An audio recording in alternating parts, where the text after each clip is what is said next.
Believe me when I tell you, because this is something I think is really misunderstood by guys who fall into that category and actually really have bad time when they come here. Getting dates in Ukraine is not an issue because there are so many scammers. So many scammers who go onto dating sites, who go onto Tinder, who are loitering a lot of these marriage agencies. They are scammers and they're going to go on a date with you because they want your money.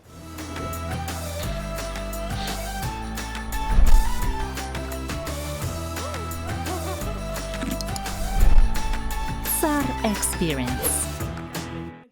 Привет, this is Odessa Mama. Welcome to another episode of the Volkov Podcast with me, Connor Klein from Odessa. We are very close to the Black Sea. It's right over there about 100 meters, but the wind was really bad, so I'm actually going to shoot it right here, just on the you can actually see the funicular, actually, just behind me. There's this old Soviet funicular here, and that leads from Francusky Boulevard down to the seaside in Odessa. So, when you come here, as a Westerner to Ukraine, to Odessa in particular, are you going to be cool? Are the local ladies in particular, I know that's what you really want to know, are they going to think that you are the bomb when you come here? Are you attractive to them? Or are they actually going to think that you're really uncool and not want to have anything to do with you? Now, the genesis for this video is Ukraine and Ukrainian women are branded so heavily by these matchmaking dating agencies, marriage agency sites, and they would lead you to believe that by coming from the West, so Western Europe, North America in particular, you arrive in Ukraine, that basically there's going to be just millions of Ukrainian women willing to drop everything, throw themselves at you as a white knight, and hop on that plane back home as your wife because you are just such in demand here because you're so cool and so sought after. And I also see comments actually under my videos actually from guys who've been here and had a really bad experience and found out that they actually weren't treated like they were so cool, they were not so attractive or so desired by the women, and basically got relieved of a lot of money in their wallet. And they write completely opposite, and they're pretty negative about their experience. And then sometimes I actually see comments from guys who obviously don't seem to have ever visited here, and they say stupid things like, yeah, it's so easy if you go to Ukraine, all the desperate, oppressed Ukrainian girls will just throw themselves at you for like the price of a sandwich. I actually saw that once written by a Dane. And, you know, so what's the reality? And actually I had met a guy, Mark, when I was traveling here, and he helped out with a few things. And fortunately, 2 summers he was badly beaten up here in Ukraine. So we discussed a lot about the situation, how foreigners are treated here, and he actually spent a good bit of time traveling in the region, and he said at the end it was not a region for him, and in particular here he was not treated very well. So let's get into today's podcast about whether you are going to be cool here in Ukraine or not. So I think when I talk to people who've never traveled to Ukraine, that there's a big misconception about like how novel foreigners here. This is not the 1990s. It's not like the country just opened up and everything was in squalor and disarray as the Soviet Union had imploded and there was desperate poverty. There's still poverty in Ukraine, of course, relative to further west in Europe. But it's not the 1990s where there are no Westerners. The Westerners are kind of like seen in godlike status. Like there's a kind of expression, white God phenomenon, where if you show up as the one foreigner, I actually see sometimes comments about losers back home, that just because someone comes from, say, the West and they might have been insignificant, not very cool when they were back in, I don't know, somewhere. I always pick on the Midwest in the US, I don't know why, but somewhere that's not particularly seen as cool maybe overall in the world, or maybe in the US, or if it happens to be in Ireland, maybe they're from somewhere a little bit obscure, the UK, and then they come here, and because they're foreign, they speak English, and then suddenly they become very interesting automatically. You like jump up in coolness. And it's not the 1990s. There are a lot of Westerners. First of all, there are a lot of foreigners in Ukraine. There are a lot of Israelis, a lot of Turks, a lot of Arabs, a lot of, well, not so many Indians or Chinese, a little bit who come as students for sure. And then you have a lot of Americans, a lot of Western Europeans, especially during the summer, especially here in Odessa. It's just like overrun, basically. And even in the last year, I have seen a lot of female Western backpackers or women that seem to be working something maybe with international development in Kiev in particular, not so much in Odessa. You see a few, but not so much. So it's that mainstream to be a Westerner. So you are not special if you come to the big city like Kiev or Odessa, or Lviv in the West Ukraine, which is a huge tourist mecca for the country as well. And you are not special. You are not unusual.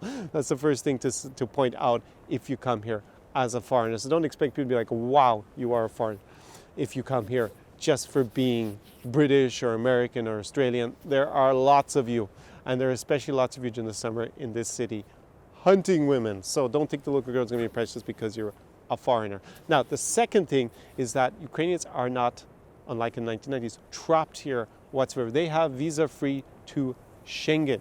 So that means most of the European Union they can just travel to for 6 months out of 12. And a lot of them now go to study there. So basically they've traveled a good bit around. They've met lots of foreigners before. They're not isolated here. They're not here stuck dreaming of, the green hills far away, that golden city on the hill. And that is the West. They've actually been there, seen it, and realized, yeah, it's cool maybe, but it's not amazing, or it's not, utopia either. And there are a lot of foreigners there, or a lot of people live in this country who are not so cool at all. So they've definitely not as naive and isolated as they were. Plus, they have a lot more other countries, not just in the West, they can go to visa-free. They can go to the Middle East, basically visa-free. They get to go to lots of, obviously they got Russia and the former Soviet Union basically, but Sri Lanka has become a big place for them to go. Thailand, they can all travel, like Indonesia, they travel out of visa. Brazil, they can travel out of visa. So they can actually get around. They're starting to do that more and more, actually, either because they go there themselves or because of Instagram, or guys they meet who come here, they take them there, invite them there. And that's another thing. They also get, every day if you're a pretty girl in a city like Odessa, you have like scores of horny guys from all over the world writing you. And let's be honest, most of them are not very creative, not very impressive, and definitely not very cool. So, just because it's not the 1990s where there was really limited, like internet hardly existed here, and they didn't have any contact with Westerners. So that's very easy today to have. So the novelty factor also for them, because of their experiences, changed quite a lot. And a lot of their experiences when they go to, say, Western Europe are not what they expected. They don't live up to them. And that can also be, I hear a lot of Ukrainian girls actually complain about German guys, especially if they weren't interested really in Germany or German culture before they go. They complain about the guys in Germany in particular, that they're just a very different mentality, and they realize that just because they come from a rich country, that doesn't mean there aren't going to be cultural problems. So they're a little bit disappointed by their experience, and then as a result, of course, more wary. Then of course you have the kind of like Casanovas who came here earlier on. Probably doesn't happen today so much, promising them everything, and then turned out they didn't have very much to offer, especially in terms of better life. So as a result, they are skeptical, and Ukrainians by and large are skeptical in general. So they're definitely not going to be just down with the fact that you're a foreigner and think that that's super cool automatically. And then the final thing is, well, a lot of foreigners, not just those Casanovas, came here and gave foreigners a bit of a bad reputation. Now that affects us particular city like Odessa, and definitely the capital Kiev, and that is, number one, sex tourism is enormous here. As I mentioned, the hordes of horny guys come here, and very few of them are actually going to meet Ukrainian girls and actually have a normal relationship. So what do they end up doing? They end up paying for it, basically. Even quite often, if that wasn't their original intention when they came here, they just get frustrated because they don't find it hard with the girls. That's a really common thing that I see. And even if they're not the frustrated types, they actually came here with that purpose, it's extremely common. So as a result, obviously sex tourists are not really considered super cool in general. So that's another negative thing, connotation with foreigners, in particular in this city, Odessa. And the last one is the, shall we say, wife hunter, marriage agency victim. I mean, there was huge number of scams involving online dating, marriage agencies here. And I have other videos about that. I will link them up in the card and down below in the description. Otherwise, I can talk for another 2 hours on that topic.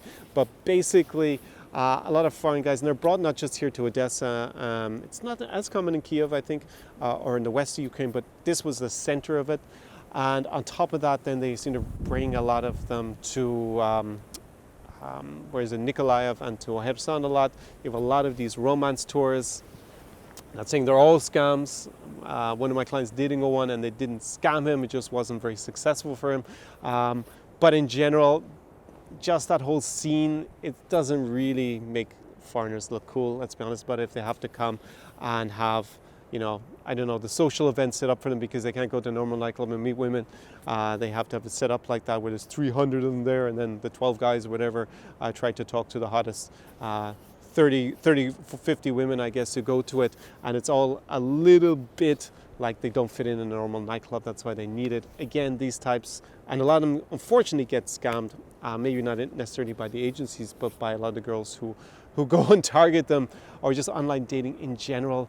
They just gives a reputation for a lot of foreigners being naive and stupid, and that Ukrainian women are so much better, so much more beautiful, more attractive, and more desirable than in the West, which is in part true. I'm going to agree with that, but also because of marketing pushing it so strongly that they have the traditional values. I have another video on that. Go check it out. That they're just so much more beautiful, which, as I said, is kind of true. I have other videos on that as well. Go check them out if you haven't seen them. But in the end, that makes a lot of these guys appear as very desperate, which, again, a lot of them are. So, again, that's another reason why foreigners are not automatically seen as the cool cats when they come here. And you're not going to be seen as a big catch necessarily when you come here to Ukraine. So I've given you an overview, and I made it sound like basically you have no chance here in Ukraine at this stage, which of course is not the case, because I do live the Tsar experience here. And I'm a testament that you can obviously be the cool guy when you come here, or be attractive to Ukrainian women and have a great time, and also make a lot of friends with Ukrainian guys as well. This is all possible when you come here. Now, I've noticed it with my clients, my friends in particular, are just observing what kind of guys actually are super cool when they come to Ukraine. So obviously, if you're maybe, I don't know, let's just take a class, you're in your mid-20s, you dress well, you're good looking in general, you're athletic, and you actually have some, personality, and you're able to talk a little bit, even if you don't speak Russian, then probably you're going to be cool enough for a lot of the girls here, and you're probably not going to be seen as uncool or labeled in a bad way. But that's actually, in general, just a tiny percentage of the guys who come here in general. So you probably don't fall into that category if you watch this channel looking at the analytics. But definitely, if you are presentable, you have a personality, and you have traveled good, but you're not naive, and you maybe belong to a certain social group, like if you happen to be a hipster, or you're just dressed in that style, and then you go to hipster places, yes, then you will be cool. This is something I've seen with some of my clients who came, one in particular, and my friend Remy was in some videos from earlier. He really kind of fits into that scene, and as a result, he's super cool. So there you go, and he's attractive to everybody. What happens to be guys and girls in that scene, even here in Odessa in Ukraine, which is one of the toughest places, I think, to come as a foreigner in all of Eastern Europe. Just ignore all that marketing you've seen online. It is actually pretty tough here. The other thing that's really going to help and make you seem cool here is if you have a real purpose other than being a tourist in Ukraine, like you do business here, real business. And I guess you can just make it up if you want, give yourself a backstory that's plausible, and you spend a lot of time here. Maybe you have invested, you have a business, or you have something you do in general that provides some value to the society here. And then of course, it's going to take you out of the sex tourist category immediately and put you into another one, and actually make you really cool and really attractive. And of course, if you speak Russian, then that's going to be a complete game changer. It's not that really going to help if it's very basic, but once you're into intermediate Russian level, then of course it makes you stand out compared to 99% of the Westerners who come here. And girls and guys in general are going to be interested about how you learned Russian, why you speak Russian, and then you can give the whole story. I mean, obviously I have a legitimate reason to be here. I have this YouTube channel, it's all about Eastern Europe, and most of the videos, about half the videos I would say, are actually here in Ukraine, so I have a very good reason to be here, and I speak Russian on top of that. So for me, I don't face this issue at a certain extent. My clients, of course, do. I don't think I have a client who's ever spoken very good Russian, and of course they are normally coming for a short period, even though some of them, after they spent a long time here, they came a lot of trips with me, and one even bought property, and now basically spends half the year here. But at the same time, when you come, you're going to have to figure out how to get over those. And that's where I can help you a lot. That's why we live the Zara experience together, because I'm going to explain all this to you. You're going to be able to coach you. You're going to hang out with my crew. You're going to already basically have a bit of a social circle when you come here. If you are one of those people who wants really a romance tour and introductions because you don't believe that you can meet beautiful Ukrainian women by socializing normally, you don't believe you have that within you, you're not willing to learn, then it's not going to be for you, because there are no arranged dates in this. We're going to actually just go out. You're going to, of course, be with my crew, and there are going to be hot chicks in that as well, but there's no guarantees of anything. And believe me when I tell you, because this is something I think is really misunderstood by guys who fall into that category and actually really have bad time when they come here. Getting dates in Ukraine is not an issue because there are so many scammers. So many scammers who go onto dating sites, who go onto Tinder, who are loitering a lot of these marriage agencies. They are scammers, and they're going to go on a date with you because they want your money. I actually had a guy from Australia write to me yesterday, and he just said, I can't do it on my own. I want to arrange dates. Well, I did explain that to him. Listen, if you're not smart enough to take the advice, there you go. You go off, you have a bad experience, you'll learn from it. Then you can come back and tell me about your terrible experience. I actually did say that to him. Listen, I can't help you, but tell me how you get on. Go to X agency, go to Y agency, and see how you get on, see how successful you are, because their statistics I don't really see are going to be so high, and also the quality of the women. So that's the end of today's vodcast. If you have come here to Ukraine and you had a really cool experience, and it was different to what I've outlined here, then definitely drop me a comment below in the comment section, because you won't be just telling me off and telling me about your experience. You will also be helping lots of other guys who watch this video. And with that, community effect I think is really, really valuable, because I also learn a few things. I get different ideas, points that I can use in future videos. I also get to learn a lot about you if you write me a comment, and it's just really a good source of information. And then what I really am glad about, when I see a lot of guys being warned from maybe your experiences, how to avoid the scammers and getting your, just losing lots of money and wasting your time, and maybe even having your heart broken here in Ukraine. So yeah, it's kind of sucks with this quarantine. I'm not sure for much longer it's going to be. We're kind of in, I've actually forgotten what date, and almost what day of the week, because every day is the same. We've had quarantine here for over a week now in Ukraine, and it might be extended, unfortunately. When this goes out, probably we'll already know if that's happened or not. It probably won't go out because I have a lot of videos already recorded and ready to go. So that's a pretty quick and snappy overview of what the scene is like here in Ukraine. If you come, whether you're going to be cool or not, and yeah, come here. In any case, Ukraine is a fantastic country. Just bear all that advice that I've given you in mind when you come here. And if you can live this Zara experience, if you're up for it, then go and fill out the application form. Link below. Anyways, as usual, at the end of these, around Balon, Dis Vidania, do pobачення. See you very, very soon in the next video here on Ukraine. Ciao. SAR Experience.